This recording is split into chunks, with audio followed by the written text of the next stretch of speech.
দিনাজপুরের ১৩ উপজেলা জুড়ে তীব্র শিক্ষক সংকট। অধিকাংশ সরকারি বিদ্যালয়েই নেই প্রধান শিক্ষক।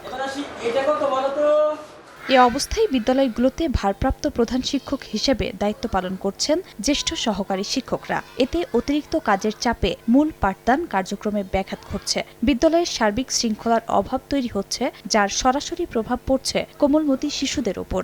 হেড স্যার না থাকায় আমাদের সমস্যা হচ্ছে। একটা হেড স্যার দিলে ভালো হয়। যত তাড়াতাড়ি হচ্ছে আমাদের স্কুলের একটা হেড স্যার দরকার। আমাদের স্কুলে প্রধান শিক্ষক না থাকায় আমাদের 4 জনের মধ্যে স্কুলে ক্লাস নেওয়ার জন্য খুবই অনেক অসুবিধা হয়ে যায়।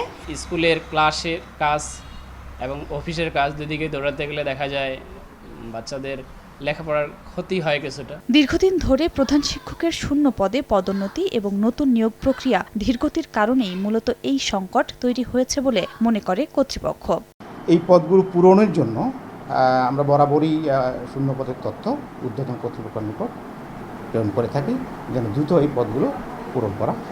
এদিকে এক অনুষ্ঠানে অংশ নিয়ে শিক্ষামন্ত্রী জানান, শীঘ্রই প্রধান শিক্ষকের পদে নিয়োগ দেওয়া হবে। আমরা শিক্ষক নিয়োগ দিতে পারবো।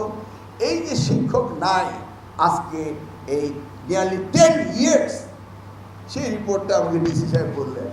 আপনি গ্রামান্তরে গিয়ে দেখবেন ওনার 6 জনের যদি শিক্ষকের থেকে থাকে একটা প্রাথমিক স্কুলে, সেই জায়গায় আছে 3 জন 4 জন। দিনাজপুরের কাহরোল উপজেলায় 121টি সরকারি প্রাথমিক বিদ্যালয়ের মধ্যে প্রধান শিক্ষক ছাড়াই চলছে 32টি। সময় সংবাদ, দিনাজপুর।